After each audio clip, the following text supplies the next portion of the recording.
You're listening to BioTalk with Rich Bendis, the only podcast focused on the BioHealth Capital Region. Each episode, we'll talk to leaders in the industry to break down the biggest topics happening today in biohealth. Hi, this is Rich Bendis, your host for BioTalk. As you know, we try to bring leaders within the biohealth and the life science industry to you so you can learn about some of the most current trends that are occurring, what innovation is happening, and we have a different perspective for you today. Generally, we're talking with entrepreneurs, researchers, scientists, other government leaders, but we very rarely talk to healthcare professionals who are actually providing the care to patients, utilizing this research and this innovation in their everyday jobs. And we're privileged to have today John Sackett, who is the Executive Vice President and COO of Adventist Healthcare right here in Montgomery County as our guest. And John is going to give us a little different perspective about actually how all of this innovation is incorporated into the delivery they provide to their patients daily, as well as how it has benefited him in his personal life. So John, welcome to BioTalk. Thank you very much. I'm privileged to be here. Thank you. The other thing I'll mention also is John is a longstanding member of the BioHealth Innovation Board.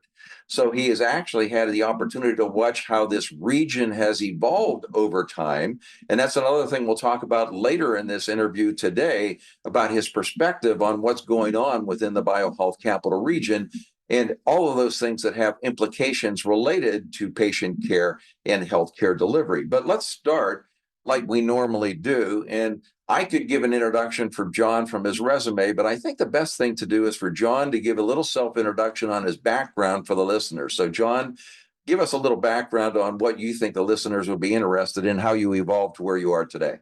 A lot of times people think since I'm a hospital administrator, I must be a physician, which is not true. I'm educated in business. I have an undergraduate degree in business and a master's degree in hospital administration, which is very similar to an MBA, but specifically for healthcare administration. I followed my father into the profession, and my brother, who's only a year younger than me, is also a hospital administrator.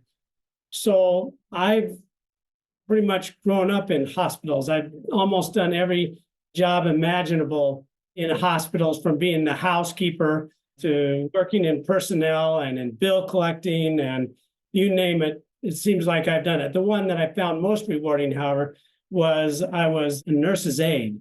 In those days, we called it an orderly.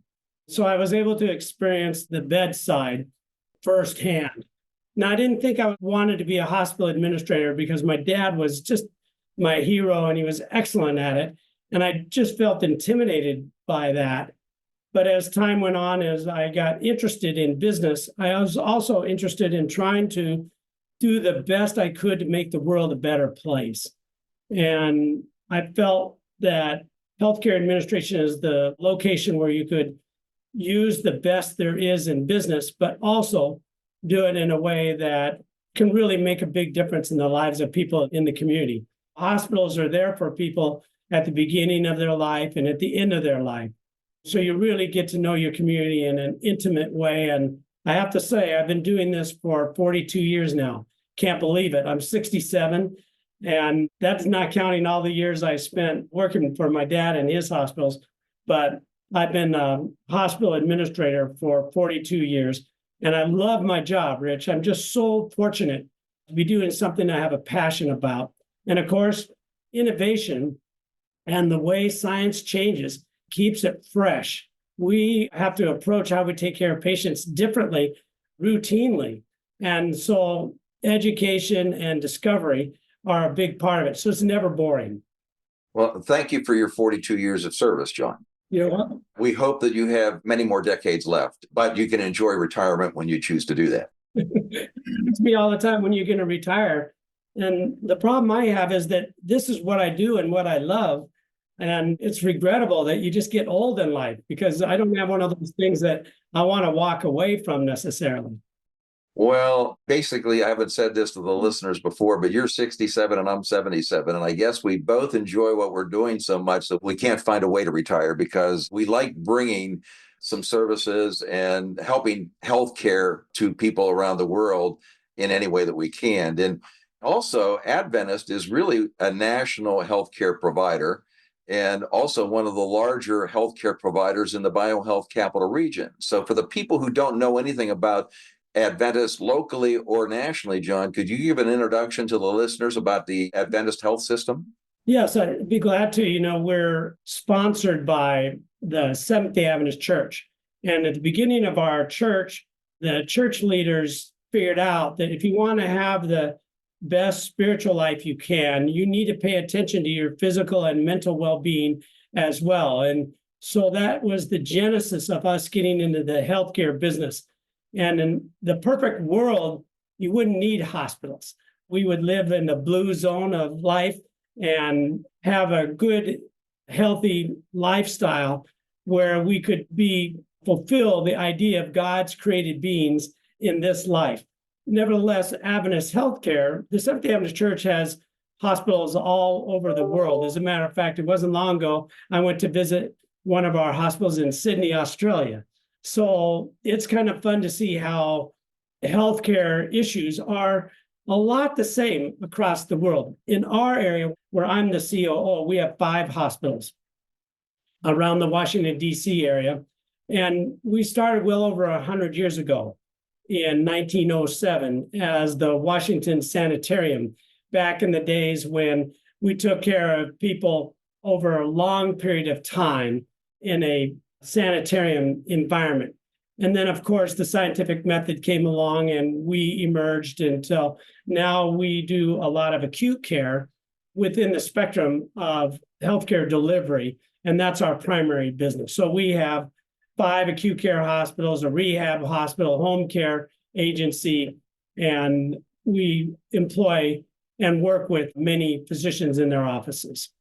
Just to give you a size of it, we're about $1.3 billion company in the capital region. Wow, very sizable. Yeah, thank you. And with the 5 hospitals, you actually penetrate sort of the metropolitan area as well as some of the suburban areas as well. So a pretty neat thing about our company is that we were 4 years ago asked if we would go manage with the intent to take over Howard University Hospital, which started right after the Civil War in 1863. Abraham Lincoln gave the Emancipation Proclamation, and all formerly enslaved people, a lot, came to the home of Lincoln, and they needed health care. And so they started what was Freedmen's Hospital. And when you look at health disparities, the African-American community suffers quite a bit from lack of access to real quality healthcare. And Howard has been one of the pioneers in teaching African-Americans to be doctors by a scale of 10 times. So it's a legacy hospital that is important to us. It gives us an entree into both teaching and research. So it's a lot of fun, and I think rewarding for us to be partnered with them. Well, DEI is becoming more and more important in everything in our lives every day. And your mission to take on Howard, I think, is very complementary to the mission of Adventist, I'm sure. So maybe we can do a special edition down the road and get some people from Howard involved to talk about how they have evolved to where they are and some of the challenges they have and how we can support them within this region, John. Yeah, I think our listeners would be quite interested in that. That's super. Hospital chains, and whether they're independent or for-profit, nonprofit, all have different operating philosophies around the United States. A lot of it is very profit and money motivated, which is extremely important so you can keep the hospitals open. But Adventist, I think, has a special philosophy in which they use when they do the leadership of the organization. And you mentioned to me prior to the podcast starting, John, about this unique leadership style that Adventists have. Could you tell the listeners about how you practice and implement leadership within your system there? Yeah, thank you for asking. Like many hospitals, we want to deliver the very best care possible. And it's important, in order to provide world-class care, that you be intentional about how you organize the work. We have a great diversity of employees and medical staff. So from housekeepers to neurosurgeons and researchers. So in order to be the best, we decided to follow the Malcolm Baldrige framework, which is sponsored out of the National Institute for Technology. Let's see, what is Standard and Technology? Yeah. And Ronald Reagan started this because he was worried that American business was falling behind. So he asked NIST to go out and say, what's the best practice out there? And they did a really good job. And they came back with a framework that if you follow this framework, you'll be incorporating the best practice available. And so one of their first things that they tell you is you need to have a leadership philosophy and a leadership system. So one thing that's really interesting is when you're in college and you copy somebody else's work, that's called plagiarism. But the day you leave, the day you graduate, if you copy somebody else's work, that's called best practice. So we don't have patents on our ideas, and we're willing to share our ideas for the betterment of anybody, but we're also willing, with permission, of course, to take the best ideas other people have and incorporate them into the work that we do. So at the end of our feeling is that the role of leadership is to make it as easy as possible for other people to achieve excellence. What kinds of things can we put into place in terms of structures to make it easy as possible for the very best doctors to be the best at their profession? Same with a housekeeper. How do I make it possible for a housekeeper or a dishwasher to be fantastic in what they do? What kind of structures are they? And so that intentionality comes from having a standard management approach and those type of things, ideas that we pretty much stole from our research. Also, you really have some very high standards related to Malcolm Baldrige and have won some Malcolm Baldrige awards, haven't you, John? We have. We didn't win the actual total prize yet. We're still working on it. We got recognized as the best in the nation for our leadership system. So we have the right design, and now it's all about deployment. It's interesting, as we've done better, other hospitals have come to us and said, will you take us over? And we didn't have the money to buy them. So it's not the case that when a hospital's doing great, they don't ask somebody else to take them over. So we have to take them over, and then all of a sudden our numbers start to go down because we have to rejuvenate the hospitals that were added to our system, which is a great honor. It's more important to do that than to win an award, I can tell you. I understand. Well, congratulations on the progress you've made on Baldrige, and someday you're going to get the big prize. Thank you. But how long have you been in the Montgomery County area since you've moved from Boulder now, John? Yeah, I came in 2013. So I had been in Boulder, Colorado for 31 years. And I came in 2013. I didn't know that I would leave Colorado except for it's a mile high. We're going to talk about it a little later, but I have cystic fibrosis, which is a lung disease, and I just couldn't live at that high altitude. So when I got a call to the nation's capital, it was a real blessing. And I got to tell you, this is a fantastic place to live. There's a lot happening here. And of course, the biohealth world is amazing because the National Institute of Health is here. So it's a real, I think, capital for innovation in healthcare, and I love being a part of it. Thank you. And we're going to talk a little bit about your cystic fibrosis challenge a little bit later in the interview, but you've mentioned now you've been here over 10 years. What have you seen as some of the major changes in healthcare delivery within this region that have occurred within the 10 years? And of course, during that, you've had the COVID period as well. Yeah. Well, I think whether we had COVID or not, there's been a move to, because of innovation, to be able to do things on an outpatient basis, which we used to have to do inpatient. I never thought there would be a day, honestly, where we did a total hip outpatient. And now they're going home the very same day of surgery. Same with knees. It's really incredible. And you know what? They are healthier. Robotics has really come into its own in the last 10 years. And I think the future of being able to use that technology is going to be better and better. Rich, I got to tell you about this. In the last year, AI has become a reality. We own a histology lab where we diagnose cancers. It used to be we would take a sample of a person's tissue and prepare it. And after we did that, we'd send it to the pathologist, where the pathologist would look under a microscope at the tissue and decide whether or not somebody had like cancer or whatever. Now, digital technology is such that we essentially digitize that image and we can send it to the pathologist, and it's even better. They can magnify it and manipulate the image even better than they could under a microscope.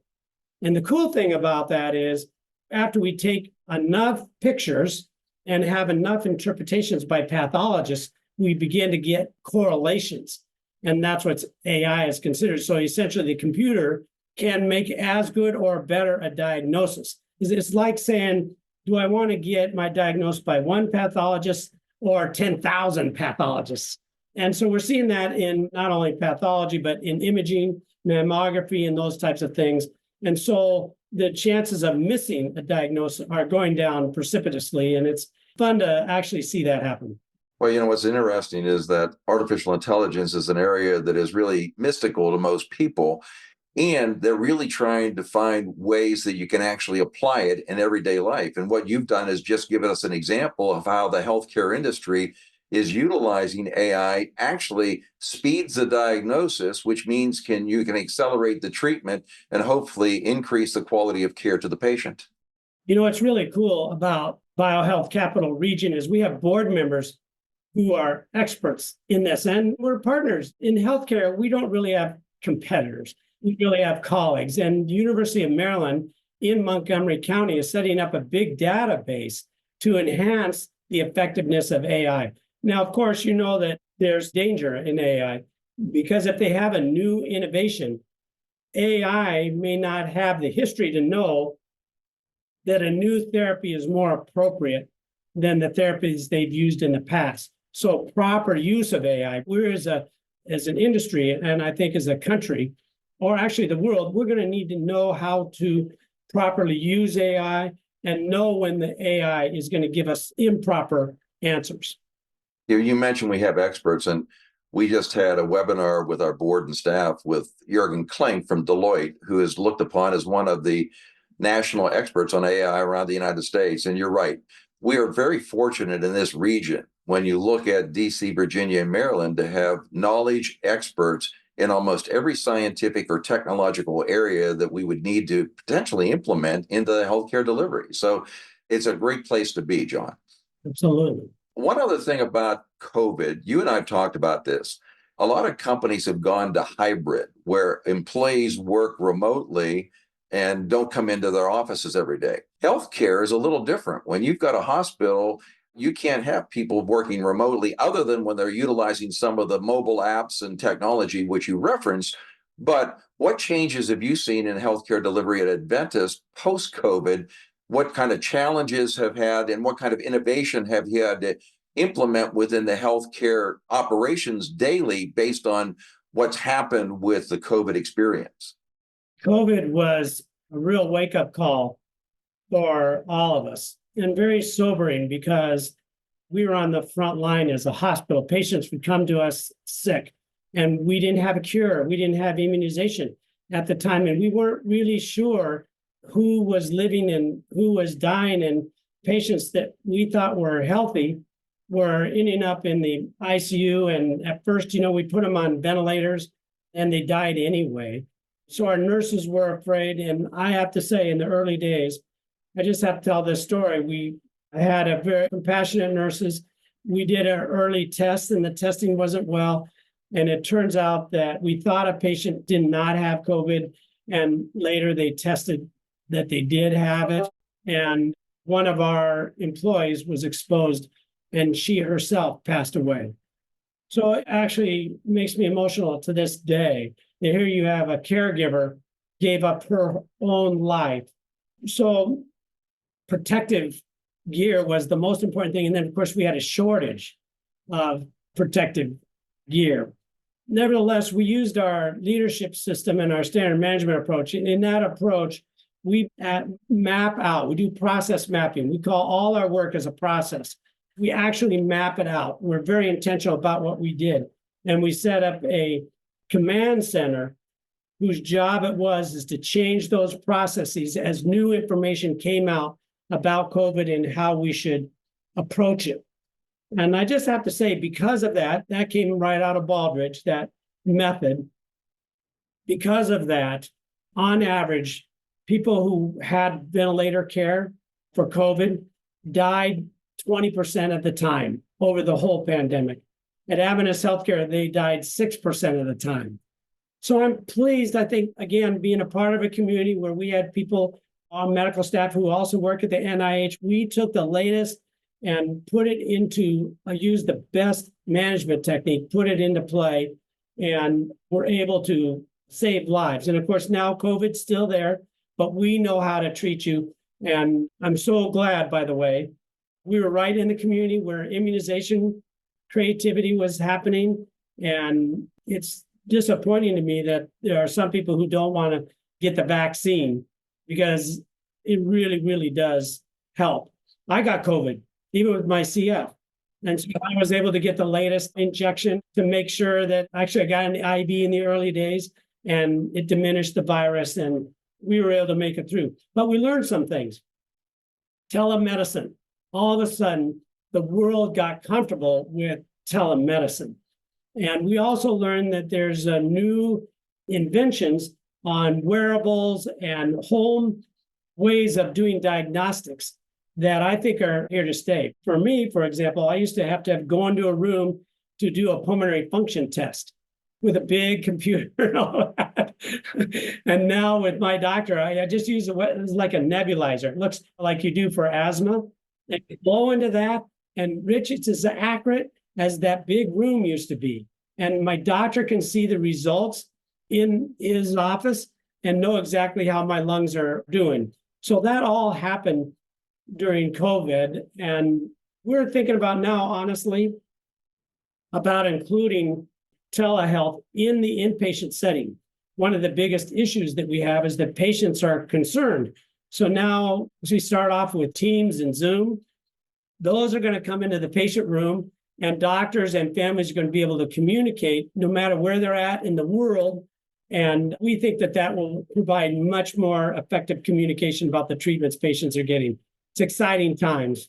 Well, it is exciting. And it's unfortunate we went through that COVID experience, but I would imagine your whole health system around the world now is better prepared in the event that this happens again. I hope that it doesn't, but you're going to be much better prepared to be proactive rather than reactive in that type of a crisis.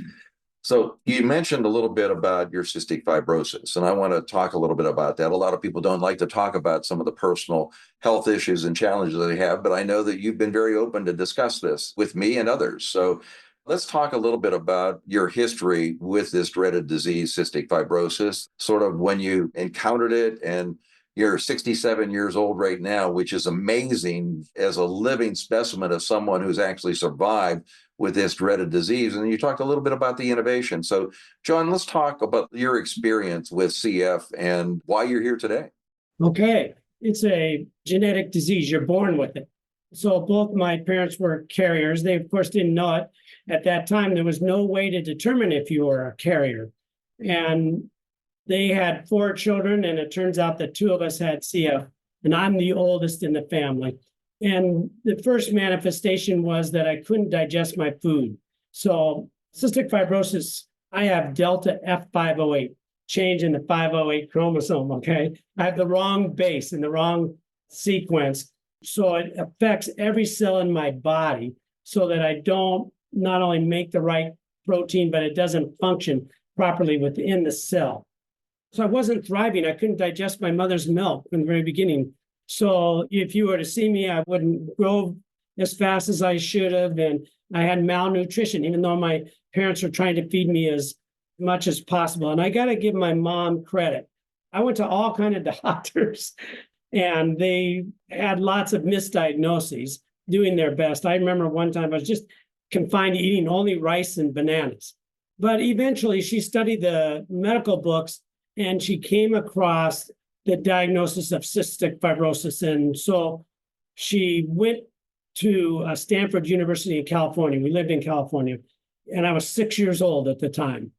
The way that they diagnose you is that when you have CF, when you sweat, it's very salty. And so they heat you really up, and you put your hands on a black carbon paper, and all the white salt shows up. And that's what happened to me. So I was diagnosed at 6 years old. So the doctors said, we got to tell you the truth that it's a rare disease at the time. And on the average, children don't live past the age of 12.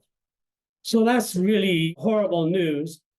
But my parents were determined to try to help me live and thrive as long as I could. But the nice part about knowing the diagnosis was that I needed to have enzymes to eat. They didn't make very good enzymes at the time. So I had a bottle of what was called VioCase for the scientists out there. And it was enzymes. So what I did was I took a powdered VioCase and I stirred it in applesauce, and I had to eat that before every meal. It worked pretty good, but it didn't work great because it wasn't properly doing its job throughout the digestive process. So the scientists, like is in our community, started working on that. And they came out with a time capsule, a pill that distributed the enzymes throughout the colon and stomach. You see what I'm saying? And then I could digest things better. And that was great. And they eventually got the proper combination of enzymes better. So now I take Creon. So we went from this is over, I don't know, maybe 25 years that rolled out. But eventually, when we got it so that the enzymes were working properly within the function of the body, I started to thrive. I started to gain weight. But the other thing that happens is that in the lungs, you're not able to rid yourself of infection, like if you get a cold and those type of things. So your body and its white blood cells tries to eradicate the infection, but without the help of the proper function of the lungs. And the side effect of those white blood cells is that they destroy lung tissue.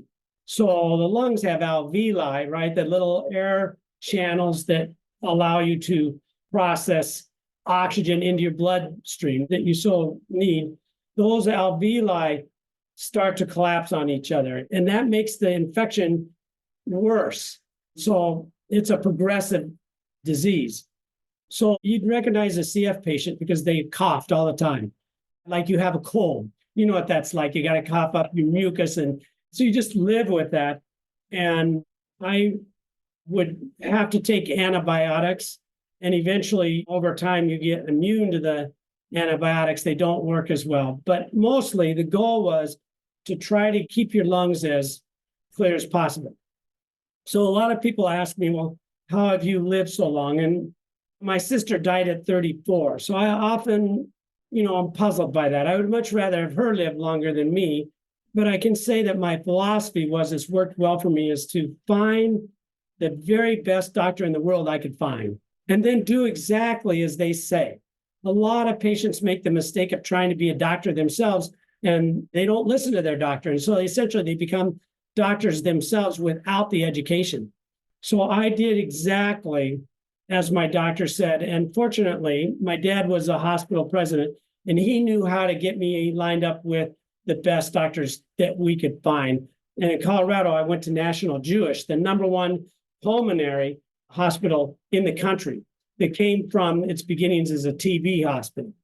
And I would go visit my doctor routinely, but once a year, I would ask my doctor this question: Doc, how long do you think I have?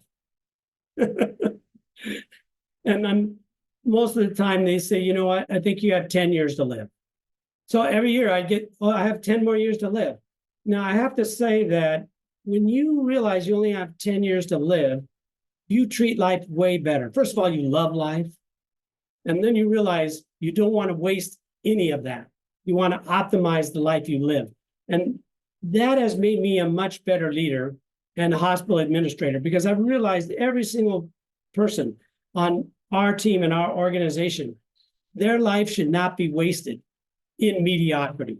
They need to be able to work for an organization that's going to do everything they can to optimize their journey in life. Don't waste it. And certainly don't waste it on things that don't matter. Now, for me, I had to become very disciplined. So what I ate and how I lived my life was important.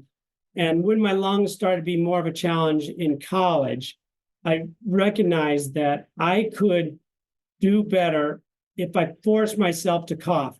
And the best way for me to do that was to run every day. So except for when I'm shoveling snow, I run a mile every day. And you're not going to want to go with me because it's not a very pretty sight, because the whole goal is to clean out my lungs. But that was quite helpful to me. Nevertheless, I got to tell you, the antibiotics started to get better and more precise. However, as the lungs deteriorated, we found that IVs weren't as helpful because the blood system in the lungs wasn't good enough because I had these holes now. So I had an innovative doctor, call her out, Dr. Saavedra at National Jewish. And she goes, John, why don't we try, the bacteria is sensitive to tobramycin. And she goes, let's put the IV solution in a nebulizer and have you breathe that rather than do an IV. So we did. And boy, it was fantastic. As a matter of fact, somebody found out about the Wall Street Journal, and I got my picture on the front page of the Wall Street Journal for this very thing. I looked really good digitized, I found out. Digitally enhanced. And then eventually the biohealth community came together and actually found out how much you need, and they came out with a treatment called Toby. Eventually, however, my lungs started to recognize that as a foreign object, and they started to react to it. And so I lost that therapy, but other ones became available. There was a doctor at National Jewish who eventually went to work for the company Vertex, David Rodman. And just so you know, if you live long enough with CF, you get diabetes. Isn't that great? So I always tell people how happy I am that I have diabetes, because that means I lived a long time with my CF. And so we had to improve. Even diabetic therapy has improved quite a bit. So I've benefited from the innovations in both those areas. Right now, you'd see that I have a sensor and I have an insulin pump on my arm and a sensor on my stomach. And so my glucose is monitored constantly. And with proper diet, I'm able to keep my A1C below 6, actually at 6, to be honest about it. So that's a pretty cool thing in of itself that's really helped me save my life. So Dr. Rodman said, hey, there's big computers are going to help us. He said, because we can put the chemical elements into a database and the computer will tell us all the possible combinations that may be more effective. But it wasn't until I got here, where, by the way, the foundation, the Cystic Fibrosis Foundation, that started at the NIH, and then they spun off, they helped fund. And it turns out, because it's a genetic disease, there's more clinical benefit from the research of CF than any other disease. So eventually, he went to work for Vertex, and he and the scientists from all over the world started looking at these various combinations, and they came up with Orkambi, which was a pill, basically, that affected all the cells and started to replace or function in the 5 cafters of the cell that were affected by the delivery and creation of the protein that was a defect in CF. And I was able to be one of the first patients on that. And now I take the evolution of that, called Trikafta. And Rich, this drug stops CF delta F508 steadfast. If I would have had this with younger, I wouldn't even have the damage that's been done to my lungs. So there's a lot more iterations we probably can't talk about. But what I was wanting to say to the biohealth community, how thankful I am for the work that you do. I personally have benefited from every step of the innovations that people have put into place. There are real patients whose lives are better and whose lives are saved. The last time I visited my doctor at Johns Hopkins, fantastic doctor, I asked him, Doctor, how long do you think I have to live? He said, John, I think you're going to die of something else. And wow. I thought that, I'm going to be really mad if I die of cancer. Right. But, I just think that when you look at all the things that people have died over and they've gotten vaccines for. Medicine is an incredible and wonderful thing and discovery that scientists spend their lifetime working at. It is a really, really great thing. And I don't think enough people have access like I do versus this podcast to reach out to the lab where they're doing tedious work, hoping that they can figure out. And, it never happens. We were hoping we'd have gene therapy by now, but it never happens instantly. It's little steps of research at a time that eventually start to pay off. And that dedication is something that I want to make sure I say a big thank you to our entire audience and anybody else who's willing to listen. Well, I think you have a tremendous legacy, John, because your story is very inspirational. The other thing is, even though you've had access that maybe some other people have not had, you've also been willing to experiment and be a guinea pig with new treatments for yourself that I guarantee you has benefited many other CF patients now based on the new drugs that have been developed and the experiences you've gone, because they've learned through the trial and error that you have gone through to get you to 67 years old today. And I'd hate to have that question that I'd have to ask my doctor every time I went in to see him. How much longer do I have to live, doctor? But to have the encouragement from your Johns Hopkins physician who has world-class doctors in almost every specialty that there is, say, well, you're probably not going to die from CF. What a testimonial to your life and the innovation that you've encountered to enable you to have the extension to your life that you have today, John. So congratulations very much. I have often people, when they ask me about that, first of all, I say life is short, no matter what. We all die. But the reality is I've lived a better life than 99% of the people who've ever lived. King Louis XIV didn't have aspirin. No, for sure. Hey, by the way, you're a very busy hospital administrator and you're dealing with your CF and diabetes now every day. Other than running a mile every day, what else do you do in your life to keep you motivated that's outside of your day-to-day activities? Well, I do three things that I think create happiness in my life. First of all, my job is fantastic. But secondly, exercise. I love golf. I get out in the fresh air. I'm not a very good golfer. I'm an enthusiast, but it is a great distraction and a social game. And I'm always pursuing excellence in golf. But I'm also a cellist. Again, I'm not very good, but I'm good enough to play in the church orchestra. I practice, and when I need a stress relief, I go home and practice. And music is a fantastic way. It's amazing how well you feel about that. And then, of course, understanding that life is fatal. I studied what are my options. And so my spiritual life, I believe that there is a God who loves us, and I believe in heaven. So I enjoy studying theology and how people organize their connection with things that are really unknowable. And a lot of scientists, if they use God as an excuse for science, it's a problem. But for me, it was never going to work for me just to say, well, you live your limited life and that's it. So by study, I actually became a believer, and it's a big, valuable part of my life.